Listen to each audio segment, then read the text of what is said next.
I'm Miriam Alexander, and I'd like to welcome you all to this month's Public Health Practice Grand Rounds. On behalf of the Training Center and the State Health Department, Department of Health and Mental Hygiene, I'd like to thank all of you for coming, for those of you who are here with us in person, and for those of you who are watching online. Before we start, I'd like to remind you of additional trainings coming up. We have trainings on our website that are public health nursing related, and we have many archived grand rounds there as well. In addition, and many of you may have gotten an email already today about our strategic communications in IT, Healthy People 2020, that is going to be sponsored by GW next week. And next month's grand rounds, which will be held both again here in this auditorium and again same time next month, will be on pro-anorexia websites. That'll be held on November 17th. And then finally on December 9th, we'll be having our session on achieving outcomes through best process, program design, and implementation. For those of you who are watching online, I invite you to email us questions at any time to MAPHCC. You just have to click the button on your screen and you'll be able to directly get an email into us. And for everybody else, we'll take questions from the live audience later on. I'd like to introduce our speakers today, and we have a change in one of our speakers, but I'll tell you about it as we go through it. Dr. Jennifer Wolff will be our first speaker. She's a faculty member here in the school. She's an associate professor in the Department of Health Policy and Management. She's a gerontologist and a health service researcher whose area of concentration is community-based chronic and long-term care. We'll then have Marlana Hutchinson from the State Health Department who will talk with us, and she is a health policy analyst for the long-term care and waiver services at the State Health Department, DHMH, and she's been working in that capacity since January of 2009. And to bring conclusion to our presentation, we'll have Lynn Price, who's also at the State Health Department and has been working with the state for 33 years, and she is the program supervisor for the medical daycare program. This medical daycare program office is located at the State Health Department. So I think we'll begin our presentation for today. Women?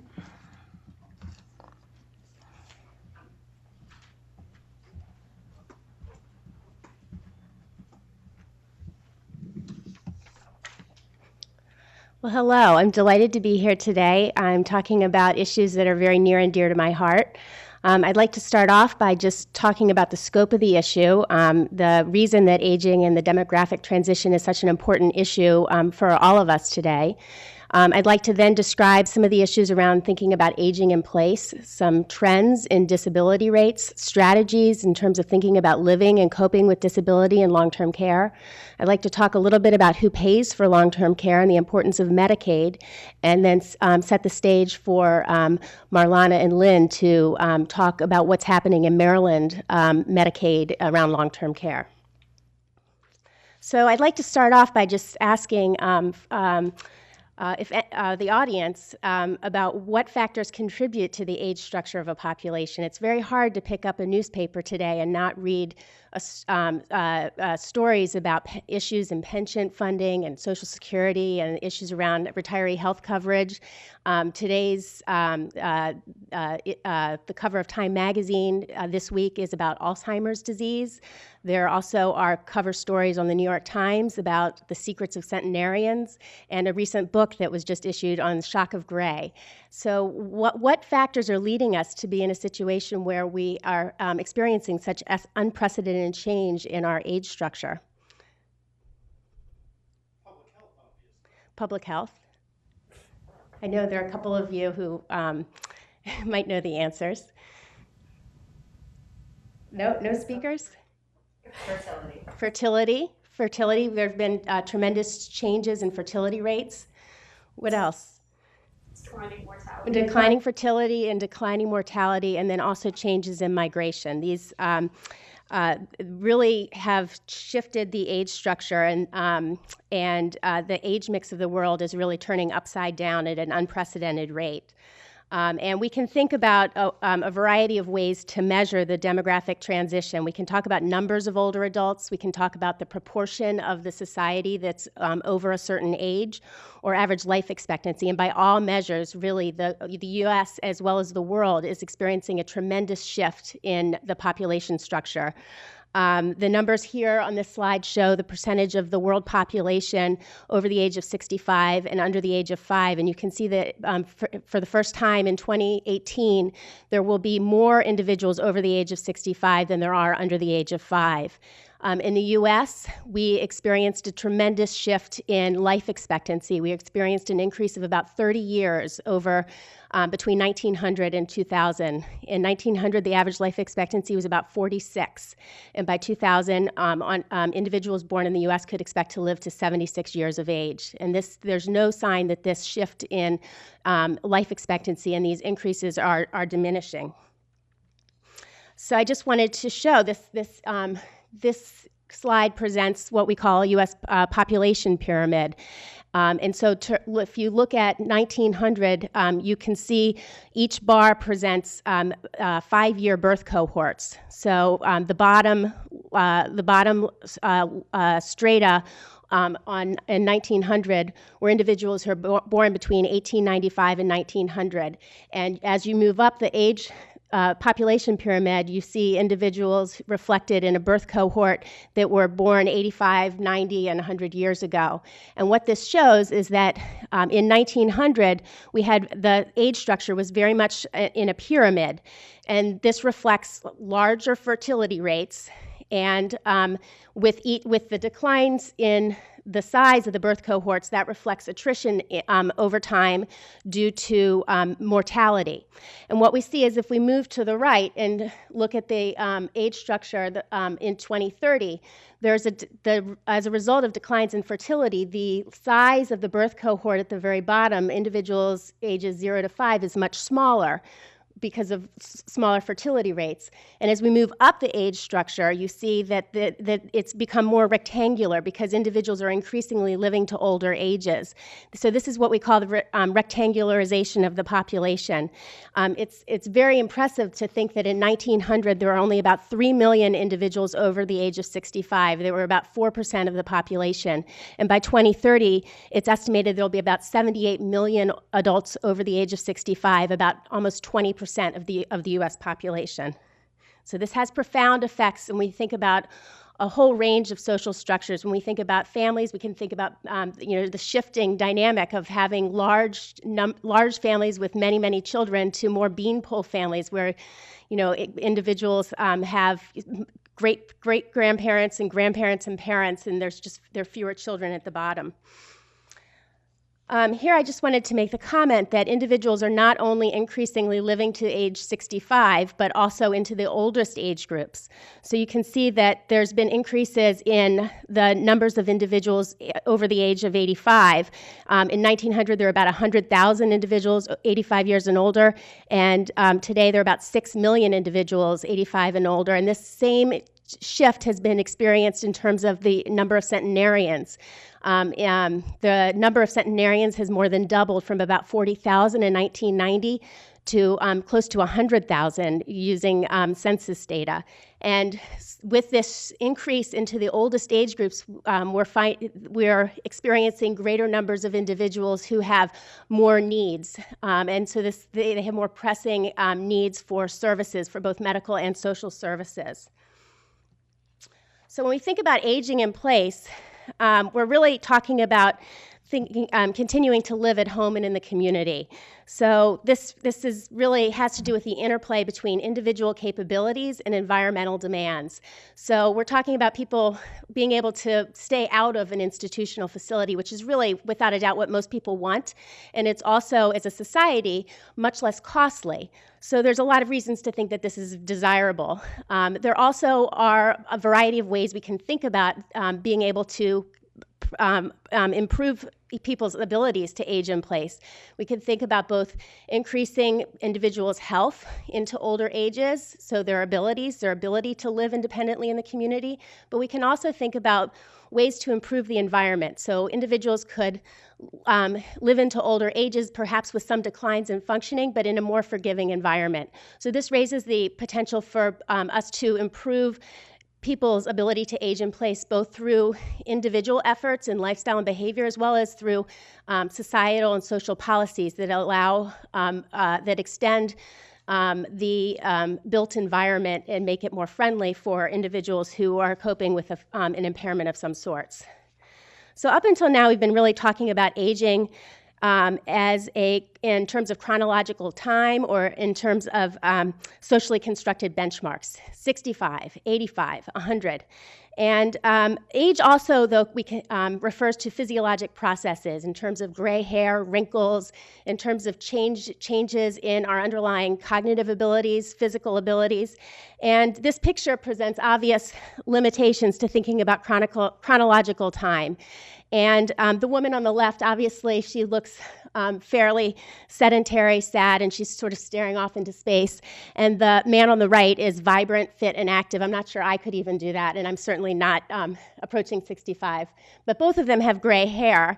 So I think there's a growing awareness that there's considerable heterogeneity in the way that people age, and that aging isn't necessarily entirely synonymous with poor health. It's not inevitable that individuals are going to age and go into a nursing home. And so there's an awareness that not only are individuals living into older ages, but we're also seeing improvements in health. And so if we're thinking about aging in place in terms of prevention and public health practice and best strategies, I think it's important to think about the fact that the seeds of individuals' health and old age are really planted in middle age in terms of lifestyle and behavior. And so I think it's important to think about some of the trends towards obesity and sedentary lifestyle that may in the future have an impact on the health of the older cohorts.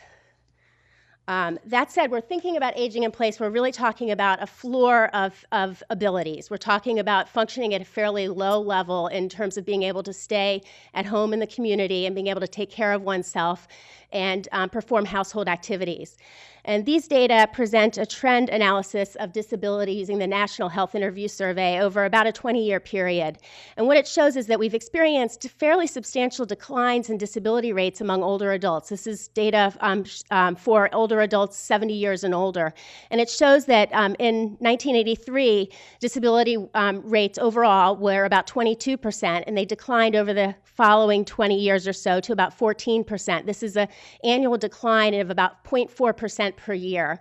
So and what it shows, that's overall disability, and I'm going to throw out a few terms here. For those of us who study aging, we talk about two different types of disability. Instrumental activities of daily living. These are activities that one needs to be able to perform to live in the community independently, and they refer to things like grocery shopping, doing laundry, light housekeeping, making meals, and managing one's money. We also refer to activities of daily living, and these are more activities that need personal care activities like eating, bathing, dressing, toileting, and transferring. And what this data show, if you see the second line in the middle, is that most of the decline over time has really been in these instrumental activities of daily living, where the decline was about half, from about 15% down to about 7%. And we've seen fairly stable rates of activities of daily living disability. And these this level of activity tends to reflect a more higher level of disability. And this activities of daily living is what we tend to use when we think about nursing home level of care. Typically 2 to 3 disabilities in 2 to 3 activities of daily living typically reflects a nursing home level of care. So I just wanted to take this a step further and just talk about define the numbers of individuals who are living in the community with disability. This is data that was published recently using a variety of national surveys, and it shows that basically using several different definitions of disability, we end up with about 8 to 10 million individuals of all ages who have some level of disability. Using sort of a broad definition. If we focus more narrowly on individuals with 3 or more disabilities, there are about 2 to 3 million individuals of all ages, and about 1 to 2 million of those are 65 years or over. And these would be the people who might be appropriate for a nursing home level of care. Just to comment that there's a growing recognition that disability is fairly dynamic and people move in and out of states of disability. These are data where they simulated the numbers of years of long-term care that individuals would need over the remainder of their life for the cohort of individuals who turned 65 in 2005, and they found that on average, they could expect about 3 years of long-term care need for the rest of their life. This varied from about 2.2 years for men to 3.7 years for women, and that 2/3 of their long-term needs would be met in the home and in the community. And just to take this a step further, these are data from the Medicare Current Beneficiary Survey that show that most older adults are living at home and in the community. Most older adults are aging in place. That even among individuals 85 and older, about 80% live in the community. And that very few, about 15%, live in a long-term care facility. So there are a variety of strategies that individuals can use to age in place with disability. The assisted living is sort of a gray area because that refers to individuals, a setting that's more residential but is still a group setting where services are available. Without a doubt, the majority of individuals with disabilities cope using self-care with assistive technology, for example, canes, walkers, wheelchairs. They may modify their environment. They may broaden the door so that it'll accommodate a wheelchair, for example. Individuals may receive unpaid help from family members or paid help, either coordinated on their own or through a health insurer, for example, through such as home health care. They may receive supportive services through area agencies on aging. Services like home-delivered meals. And then lastly, adult daycare is an option that's available in many urban settings that allow individuals to remain in the community with their families, but to go to a center where they may receive medical services and engage in social activities. And this is particularly helpful in many cases for individuals with cognitive impairments. They can stay in the community with their families, but the family knows they're safe during the day. I just wanted to comment that the vast majority of individuals who receive help at home receive help from a family caregiver. You can see here, and there have been a number of studies that have examined the prevalence of family caregiving, and about 80% of individuals with disabilities receive help from a family member only, and about 8% from paid help only. So, and again, looking into the oldest ages, still the predominant source of help are family members, daughters, sons, and spouses, although with increasing age, the prevalence of paid help also does rise.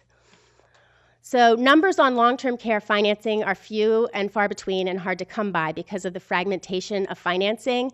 However, without a doubt, Medicaid is the predominant payer for long-term care. These data show that Medicaid paid for about half of long-term care spending in 2005.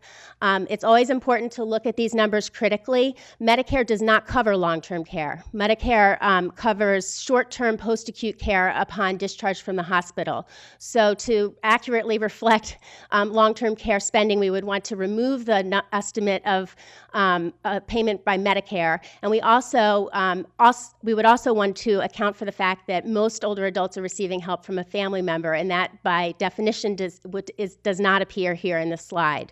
There are several government reports that have been issued on long-term care, and they, interestingly enough, refer to family caregiving as donated effort.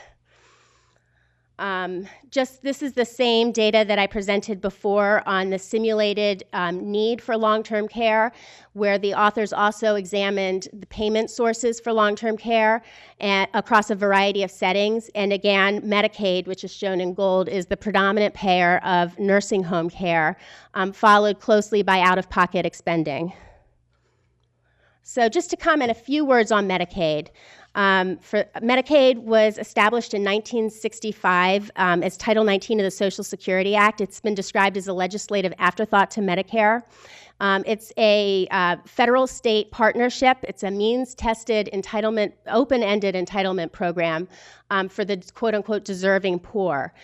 Every state administers its own program, but it's subject to overall guidelines that are set by the federal government. And oversight of the Medicaid program is done by the Centers for Medicare and Medicaid Services. The funding is through a joint federal-state match. The proportion of funding contributed by the federal government varies by state based on per capita income. So states that are more affluent receive less dollars. On average, the federal government pays 57 cents on every dollar. So Medicaid is one of the few health insurers that actually covers long-term care. As part of participating in the Medicaid program and receiving federal dollars, every state has to provide mandatory services. And these statutory benefits that are covered in the Medicaid program that fall under long-term care include nursing home care and home health care. Many states have chosen to expand the services that are available for their beneficiary population and have included a personal care benefit that is extended to all beneficiaries who meet certain criteria, typically a nursing home level of care. And also, states at their option can apply to the Centers for Medicare and Medicaid Services for a waiver to provide more expanded and flexible services for specific targeted populations. And common waiver services include personal care, homemaker, adult daycare, as well as home modifications and assistive technology. And Marlana and Lynn will be talking more about the waiver programs that are available in Maryland Medicaid. Just a brief comment that older and disabled Medicaid beneficiaries account for about 25% of the Medicaid beneficiary population nationally, but they're disproportionately costly. So the 25% of Medicaid beneficiaries who are 65 years and older or long-term disabled account for about 2/3 of Medicaid spending. And if you look at overall spending for individual Medicaid beneficiaries who are disabled or older, you can see that long-term care is a big contributor to overall costs. And in particular for older beneficiaries, these are typically people who are dually eligible for Medicare and Medicaid. Long-term care is a big contributor to their overall health care costs. These are people who are disproportionately vulnerable, they're medically complex, they have few resources of their own, and Medicare typically picks up the acute care spending for their acute health care needs, and Medicaid picks up the long-term care side. There have been big changes in the way Medicaid has paid for long-term care over the last 20 years or so. This slide shows that the proportion of Medicaid expenditures for home and community-based long-term care has increased from about 13% of long-term care expenditures in 1990 to about 42% today. So there's been a big shift. Medicaid really has tried to shift its dollars away from nursing facility care towards the home and community. The extent to which Medicaid programs have done this varies tremendously by state. So just to conclude, before I pass the baton to Marlana, there's several big issues in terms of thinking about aging in place more broadly. First of all, the role of prevention, lifestyle, and behavior in terms of thinking about the health of individuals as we age into older age groups. The importance of universal design and social policy in terms of being able to integrate individuals who have impairment into the community and allow them to stay living in the community and participate to their fullest extent possible. The absence of evidence and the absence of support regarding how to support family caregivers who really are the majority of the long-term care workforce. And then lastly, just to mention the health reform and the introduction of the community living assistance services Services and Support Act. This is the Class Act, and it's an attempt to try to increase the population of individuals who have long-term care insurance, and therefore to expand the role of private long-term care insurance in the future, and reduce the need for Medicaid and out-of-pocket spending for long-term care. So with that, I'll finish, and I'll pass the baton to Marlana.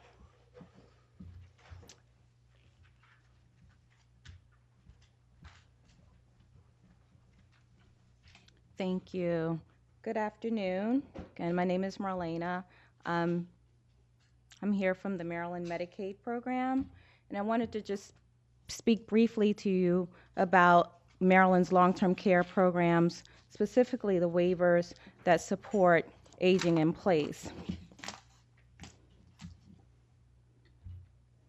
going to give a brief overview in terms of the historical background of home and community-based services waivers, as well as talk specifically about two of Maryland's aging waivers that support aging in place. And both they are, the waiver for older adults and the living at home waiver.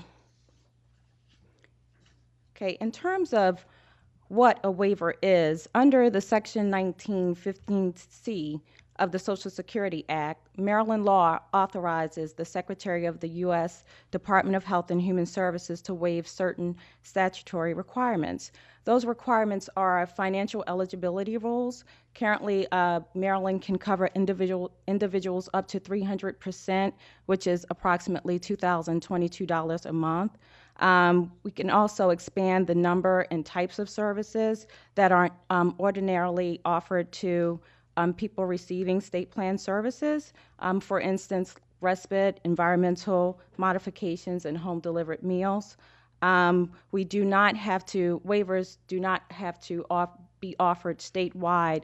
You can target certain geographical regions in the state. And also, you can limit the number of people served as they are not entitlement programs.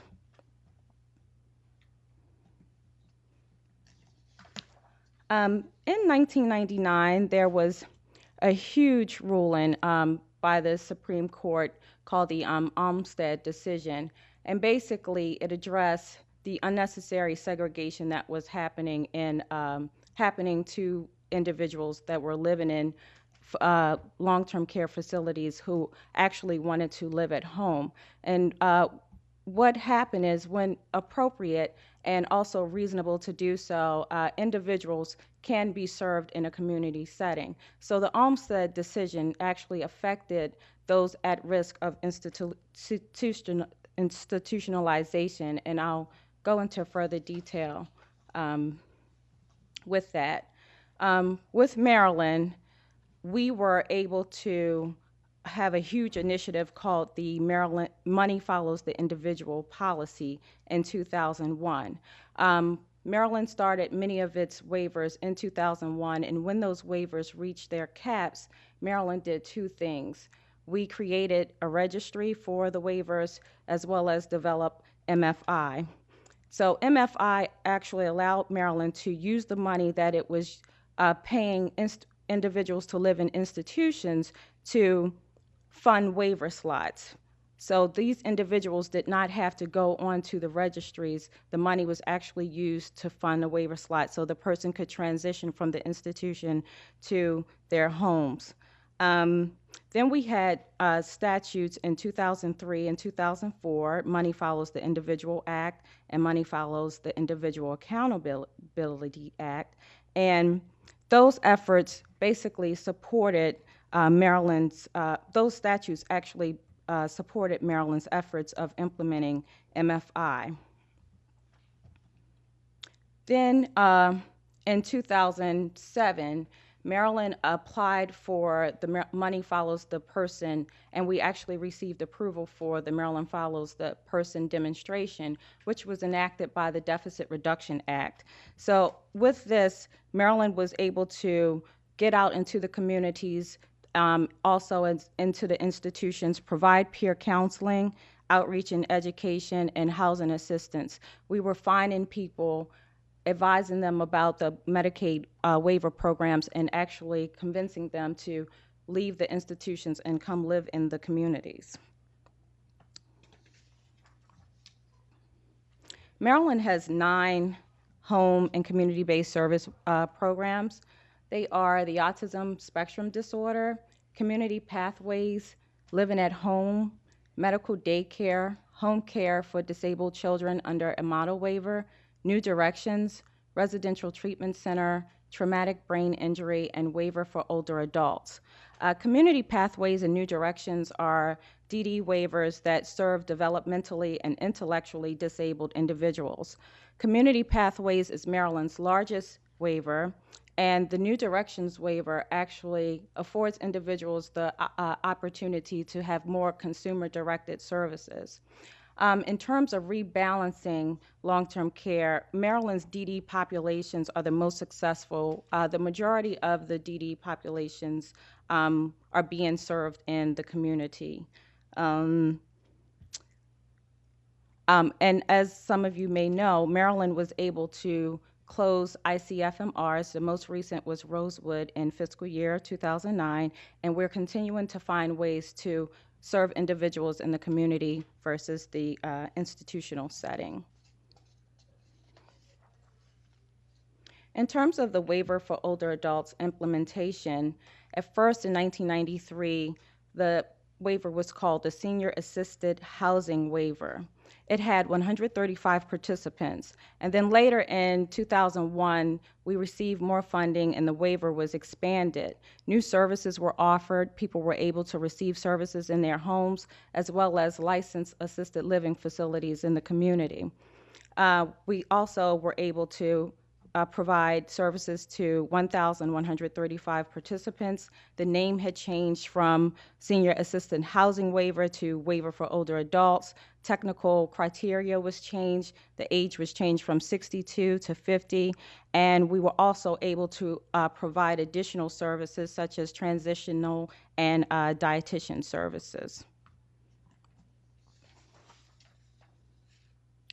In regards to the Living at Home implementation, initially in 2001, that waiver was called the Waiver for Adults with Physical Disabilities. It was administered by the Department of Human Resources, had 440 participants at that time, and the technical eligibility was to be ages 21 through 59. We then had program changes in 2004. The program was no longer administered by the Department of Human Resources. It was administered by the Department of Health and Mental Hygiene. And then in 2009, the technical criteria for age had changed from 18 to 64 based on the time of enrollment, and the name had changed to Living at Home Waiver, and we were able to expand the number of slots due to MFI. We also added new services over the years for that, which include dietitian and nutrition service, medical daycare services, home delivered meals, environmental assessments, and employed individuals with disabilities coverage. In terms of eligibility criteria, for the Living at Home and waiver for older adults, you must meet medical criteria, which the individual must meet nursing home level of care, the age requirements, and financial requirements. As I said before, the monthly income cannot exceed 300% of SSI, which is currently $2,022 per month, and their accountable assets may not exceed $2,000 or $2,500, depending on their eligibility category. So services offered under the waiver for older adults are personal care, respite care, assisted living services, senior center plus, family training, personal emergency response systems, dietitian services, assistive devices, behavior consult, home delivered meals, case management, medical daycare, and transition services. And the waiver for older adults regulations can be found on COMAR online, and they are COMAR 1009-54. Currently, The waiver for older adults has an annual cap of 3,750 slots. As of September 2010, we have had 3,163 unduplicated slots, and the current enrollment is 3,003. The waiver for older adults registry is 18,305 right now, because at any given time, Maryland is only budgeted to fund 3,000 slots.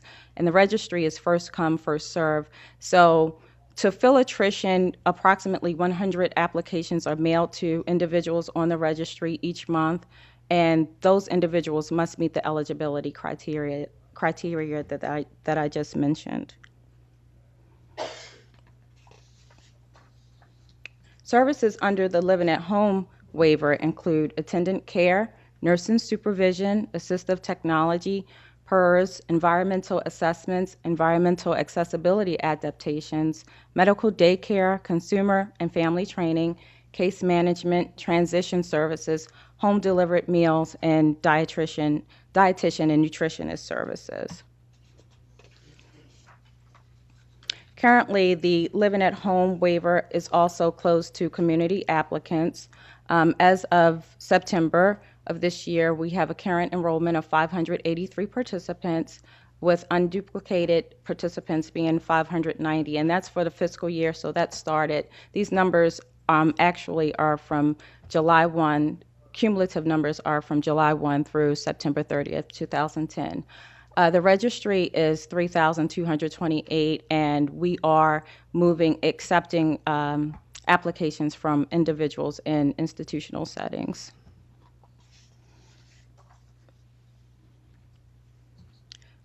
Participants in receiving waiver services also are eligible to receive state plan services, Medicaid state plan services, which include physician and hospital care, pharmacy, home health, laboratory services, disposable medical supplies and durable medical equipment, mental health services, and their payment of co-pays, Medicaid premiums, and deductibles. So Maryland has many different programs that support aging in place, and I also want to mention that Maryland has a PACE program called Program of All-Inclusive Care for the Elderly, and basically, Medicaid regulations provide for one provider in the state to offer this program, and the program is actually, the provider is Hopkins Elder Plus. The program is administered at its Bayview campus, and currently there are 150 participants.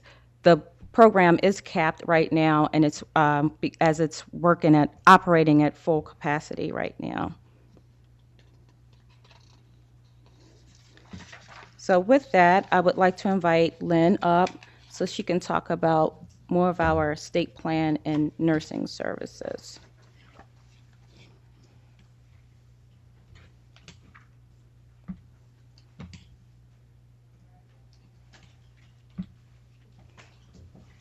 Thank you, Marlana. Good afternoon.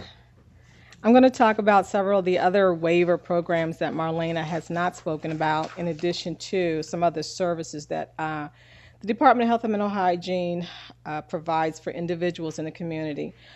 Some of those services are, is it 5? I'm sorry. I'm sorry.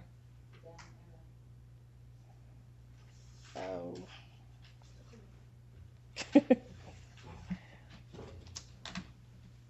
I knew I was going to have a problem with this one. Okay. Some of the other services that we offer: home health, durable medical equipment and disposable medical supplies, transportation, personal care, medical daycare services, and adult day care and hospice. Home health, I'm going to speak about, provides nursing aid and physical therapy and/or occupational services to consumers. They must be ordered by a physician. Pre-authorization is required, and some of the pre-authorization for this particular service, there has to be more than one visit per service for the type of service per day. 4 more hours of care per day, whether the 4-hour is reached in one visit or in several visits in one day. Mental health services provided, any assistance in home in which the home health aid services without a skilled nursing services are provided. And those are the pre-authorization requirements for that. The part-time intermittent service customarily for post-acute care and supplies consumed during the service. Those are all covered under the home health program. Durable medical equipment ensures that Medicaid fees for service consumers have access to medically necessary medical equipment, medical supplies, oxygen, and they are related to the respiratory equipment to meet their home health needs. The consumer must have a prescription from their physician for these supplies, equipment, or services. Transportation. Transportation provides for non-emergency transportation services to consumers who have no other means of getting to a medical appointment. Consumers have access to transportation through their local health department. Any resident in Montgomery County must contact the Department of Transportation directly. And I just want to say that our website for a lot of our programs and services are at dhmh.state.md.us. So you can find, just click on that website and you can get a host of other information for our programs. Personal care services. Personal care services provides services to consumers with disabilities or chronic medical conditions. The service must be ordered by a doctor, and the local health department nurse determines the level of care. Most level of cares are determined by a utilization control agent. With the personal care program, the local health department nurse makes that determination. To qualify, a person must require assistance with performing activities of daily living in the home or workplace. Family members, such as a spouse, the children, siblings, in-laws, and step siblings may not be a provider for the service for a participant. So it's anybody other than a family member who can be a personal care provider. Hospice. Hospice is a managed care program that offers medical services in the home, a hospice facility, or a nursing home to terminally ill consumers. Emotional support and spiritual guidance is also provided to consumers and family members. The physician certifies the participant for the service for 6 months, and then it has to be recertified every 6 months thereafter. Medical daycare services. This is one of the other waiver services that Marlana didn't speak about. This service became effective July 1, 2008. Consumers 16 and older are eligible to be in the waiver, and they are offered under the 1915C waiver in a community-based setting. Services may include nursing, social work, transportation, meals, snacks, and therapies, and these are all included as a covered service. So there's not a separate price or a separate per diem rate for each. There's one set per diem rate, and all of these services are covered under that one rate. Individuals must need the level of care required to qualify for a nursing facility service. That means they must be a nursing facility level placement in place, and they must be community eligible based on their Medicaid coverage group. Adult daycare. Adult daycare is not a waiver. It's a program that provides services to individuals 55 and older who we call the gray area group. They're not eligible for Medicaid. They don't meet a NIF level of care for placement, and they have really no means of being able to provide for themselves in a daycare setting.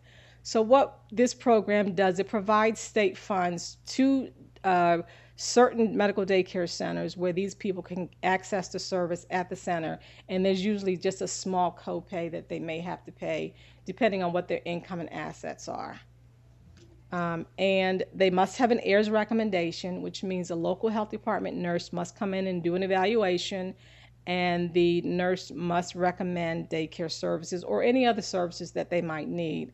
And as I've said, they must be 55 and older and or have a physical or mental impairment, such as a chronic disease, Alzheimer's, and other related disorders.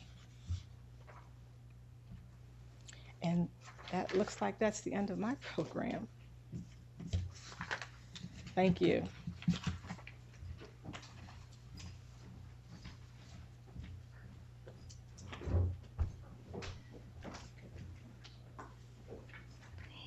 Thank you very much to all of our speakers to talk to us about the range of the problem and specifically what is available here in Maryland. We'd like to now take questions, and I'm privileged to say that Dr. Cliff Mitchell from the State Health Department has joined us, and he's going to facilitate questions.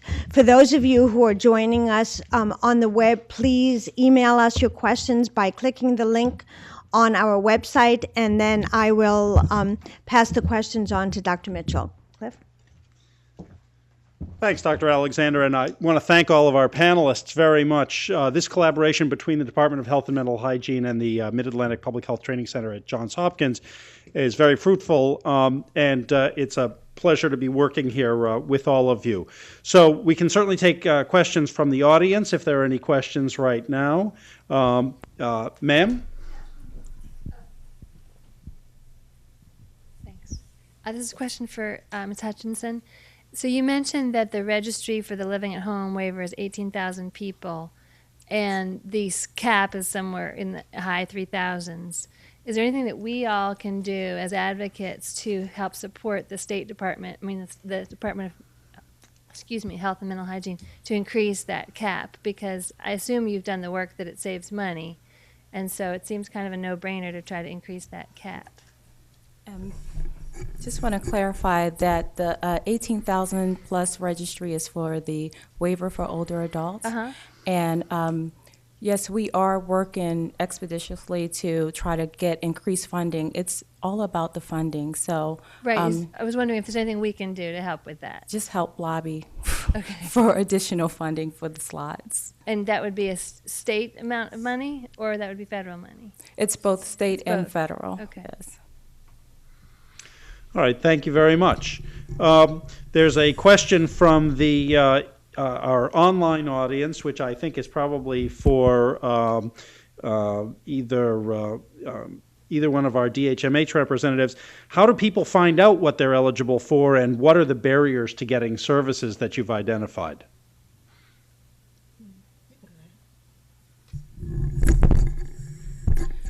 In terms of individuals finding out what is offered, we have, with Money Follows the Person, we have peer outreach and counseling. They are going out to the communities. This information is also available, or should be available, in nursing facilities, as well as by case managers. There are also contacts at the local health departments, as well as the hospitals, as well as the Department of Health and Mental Hygiene. So it's a lot of information out there. And I'm sorry, what was the second question? And the question is whether or not you've identified specific barriers that are an obstacle to people finding out what services are available. We have identified barriers such as education, and that's why we have been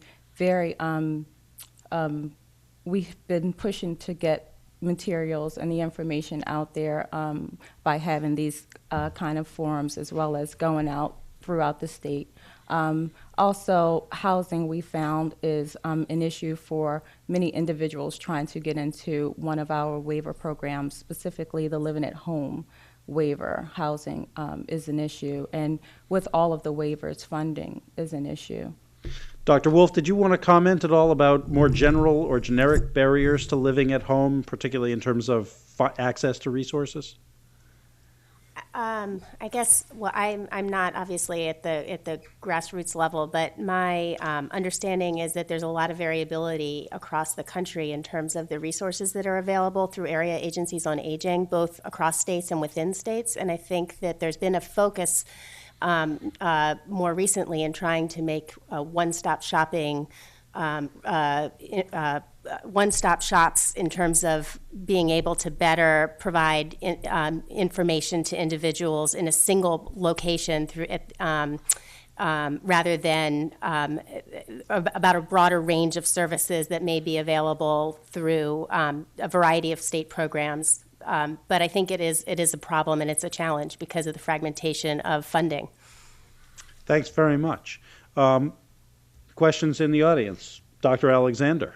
I have a question for Dr. Wolff. Going back to your demographic pyramids, we're all very worried right now about what's going to happen in 2030 because we expect many fewer younger people will be available to support those of us who will then be in that category. But what do we think is going to happen in 2050 or afterwards, or have we not thought about that yet, given how rectangular the pyramid will be? Oh, that's interesting. So, and if you could just repeat if you want to repeat the question, I think, just in case people didn't hear it online. Right. So I guess the question has to do with the demographic transition and what will happen in the future, given the fact that there will be fewer working age adults to support a larger population of individuals who are living into the older age groups. And I think that it's an important and it's an open question. I think. From what I've gathered, the biggest shift, the most profound change in the demographic transition really will happen over the next 30 to 50 years. And then I believe, from what I've read, it will more or less stabilize. However, it appears that the increases in life expectancy are not slowing down. So I think it really is an open question. And I think, really, if you can open the newspaper on any given day and find an article about pension programs and retiree health benefits, and I think concerns about the future of Social Security. And I think that we probably collectively will have to rethink our expectation for what it means to reach older age. And we're certainly seeing a shift in the numbers of older adults who are continuing to work. I think that the average 65-year-old today is certainly in very different health than they were 50 years ago. Thanks very much. Any other questions from the audience? Because we do have some other online questions, but I want to be fair and balanced here. Yes, sir. If you can hold on a second, there's a microphone coming in your direction. Thank you. I appreciate the comments. I'm coming at this from a somewhat different perspective. I work in international health and have some research money from the State Department, in this case the Department of State in Washington, Bureau for Population Refugee Migration. And it's a project called Aging and Displacement, looking, in this case, at displaced older adults in Republic of Georgia, but we've also been interested in working post-Katrina and disasters. And I termed it Aging and Displacement, very much based on the model of aging in place, the idea that even in displacement following disasters, older adults ought to be supported by the kinds of services and programs and really the kind of mentality that goes into not just maintaining the opportunity to stay at home, but to have that kind of sense of home travel with you, even in displacement. And I guess my question goes to this concept of home, growing older at home without having to move. How mobile, even in a domestic context, in a sort of more quote-unquote normal setting, absent the Katrina-like events, how mobile is the concept of home? Older adults presumably can also move. Do these kinds of programs move with home, or is home also presumed to be somewhat static, both as kind of a concept as an address? I hope that's not an entirely sort of abstract question, but it really goes to the notion of place and home and how mobile that concept is, because it seems to me that older adults also do move, not simply because of loss of cognitive and physical ability and into institutions, but maybe continuing to move to for work or to join relatives or gather together in more private settings and accommodations where this package of services ought to be available to them so that we can avoid the kind of institutionalization and maintain that place and home that I think we all agree and understand is so vital to our own sense of self and physical and mental health. Thank you. So I won't ask you to repeat that question, but I think I'll go ahead and let the panel address that. Okay.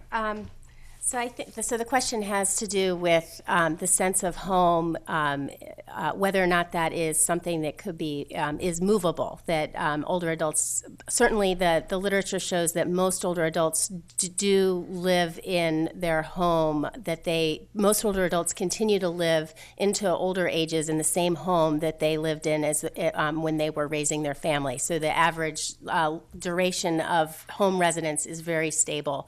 And people are aging in place in aging housing stock, which raises the question of what do they do when it's no longer a viable option. And certainly, I think that there is a body of literature that suggests that that having a sense of control over one's environment is very important. And there's a very big difference for older adults who are living with a disability to invite someone into their home to help them on their own terms and to choose who that person is, rather than to be in an institutional facility like a nursing home when the sort of the rhythm and the time and the food is all chosen by someone else. So it's and I think has been a shift over the last 15, 20 years or so towards trying to rethink even the nursing home environment to make it more residential. There are several initiatives, there are green homes that basically have modified houses in residential areas for people who are formerly in nursing homes, and they've documented that the quality of life of people who are in nursing home level of care but in a more residential setting is much better. And I think this whole area is very important, because when we're talking about the quality of long-term care, we're really talking about not necessarily as much technical quality, but really quality of life. Actually, if I could transition, I'd like to ask a question of one of the other panelists that relate very much to this issue, and that is the personal care optional benefit through the Medicaid program, and the fact that in Maryland, it sounds as if you're not allowed to take that benefit to use the money to pay a family member for personal care services. And my understanding is that in some other states that actually is an option. And I was just curious whether there's been any rethinking of the structure of the personal care benefit in Maryland. I don't personally work with the personal care program, so that question I don't know. But I do know that family members, like I said before, immediate family members cannot provide the service. That is a question that I can take back to the individual who supervises or manages the program to find out if there's any rethinking on family members. But at this point, I cannot answer that question. I can take that back. So I have a number of online questions that are sort of similar, and I think they're all for Ms. Price and Ms. Hutchinson, and they go into the sort of basket of access to services. And the questions sort of, if I can lump them together, have to do with locating services.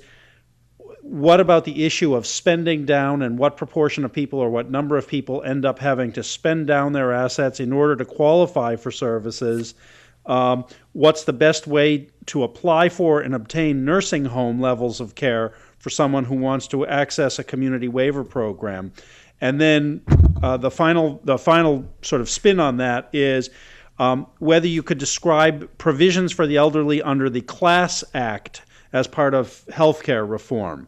So that's a sort of a whole basket of questions relating to access to services. So it seems that on the online community, there's certainly a level of interest in how you go about doing that. I can speak on the spending down piece. For our medical daycare waiver program, we do have some participants that do spend down on their program, and it's not a large number of participants. Most of the people they do have the full coverage for the waiver that will pay for the service. But I'm sorry, what was the other part of the question? Right. So the question was, do you know how many legally spend down their assets in order to get to that, to qualify? I don't know how many legally spend down, but I know that it's in our program, it's not a large population that spend down. As I said, most recipients, they have a tendency to have the full coverage for the service. And if I could just add, there have been a number of studies that have looked at the issue of spend down and found that it's very, very small. The proportion of people who go into a nursing home and use up their own resources and then become eligible for Medicaid is very small. Most people either are at private pay for their entire stay. They are on Medicaid at the time of admission, or they're eligible for Medicaid at the time of admission. So there's national data suggests that it's very small. Right. So the other part of that question is the best way to apply for and obtain a nursing home level of care for someone who wants to access community waiver programs. Individuals wanting to apply for waiver programs can go through their local health departments, and a level of care assessment is done by either the Adult Evaluation and Review Services, which is known as AIRS, or a separate multidisciplinary team. So in order to even get to that point, they would have to apply through the local jurisdiction. Okay, and I think the final part of that question can you talk at all about the Class Act and healthcare reform and how that may affect what the provisions are specifically for the elderly in that respect?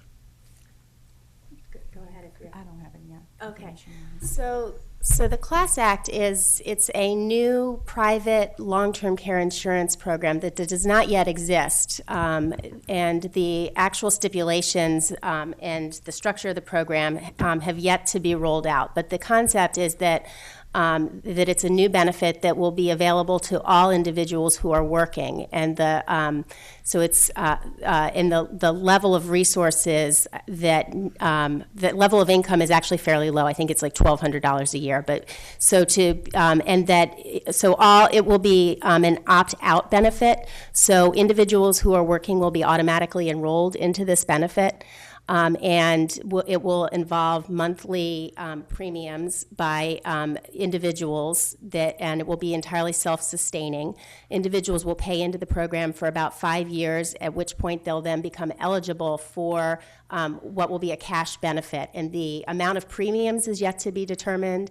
The amount of the benefit is yet to be determined. But the idea is that this will allow individuals to. The idea is to expand the pool of people who currently are paying into a private long-term care insurance, because the existing private long-term care insurance take-up rates is very low. Only about 10% of older adults have a private long-term care insurance policy. Terrific. Thank you very much. And again, if you do have questions and want to send an email in, it's maphtc@jhsph.edu. Are there any other questions in the audience? Dr. Alexander? I have a question of my own, and then I have a very long email that rather than writing it out for Dr. Mitchell, I'm going to read.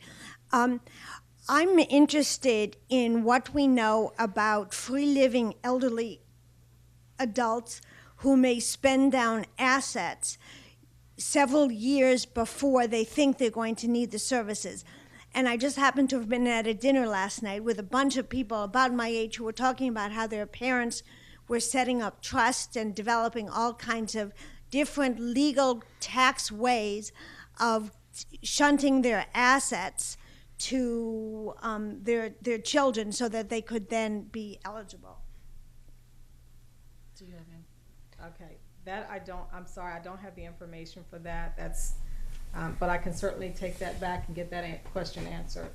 I think what you're referring to is been a term that's thrown around as Medicaid millionaires, and that it's gotten a lot of attention. And there's been concern that that Medicaid really has been a disincentive for people purchasing private long-term care insurance, and that rather than spending their own money on nursing home care, they divest their resources and then are eligible for Medicaid to pick up the tab for their nursing home care. And I think the evidence is very, very thin. To be eligible for Medicaid, people have to be very highly impoverished. And I think that the issue is that I think very few people would divest all of their resources and live in poverty for a long period of time so that they then could become eligible for Medicaid, given the possibility that they may need long-term care.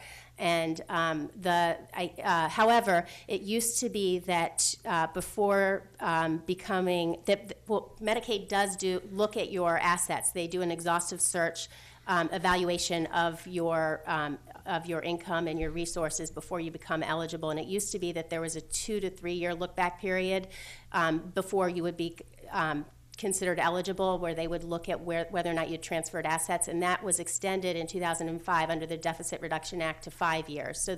So you would have to divest all of your resources and then live in poverty for more than 5 years before you would then be eligible for Medicaid, given the potential need for a nursing home stay. So I think that the evidence is fairly slim. I think very few people would choose to do that.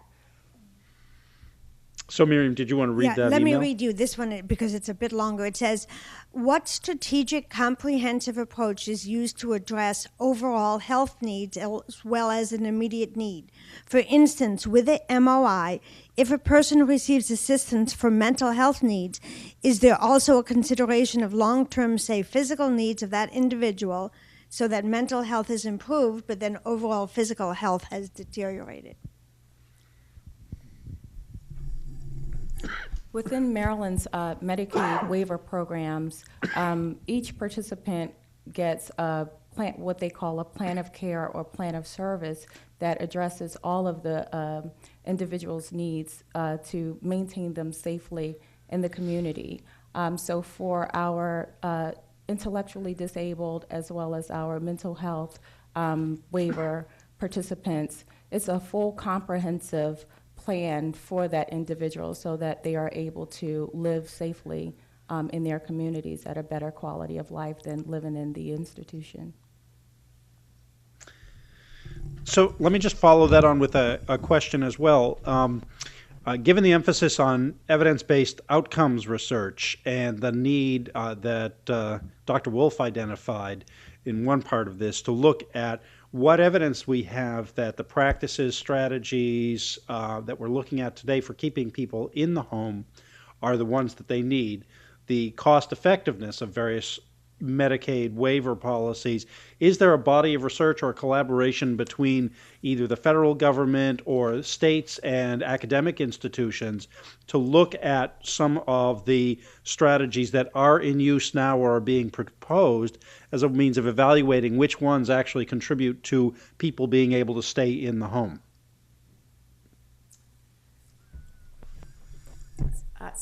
Do I need to restate the question, or?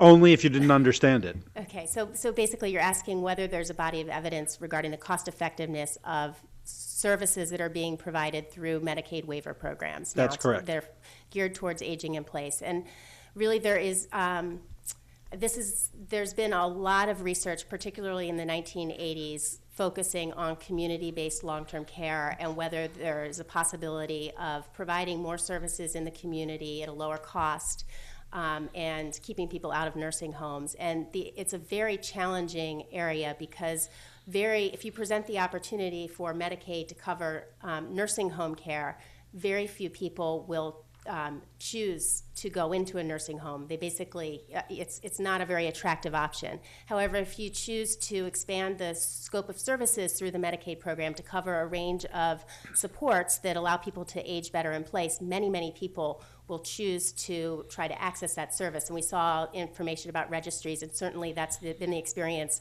nationally, is there's very long wait lists for people to access programs, these waiver programs that are available.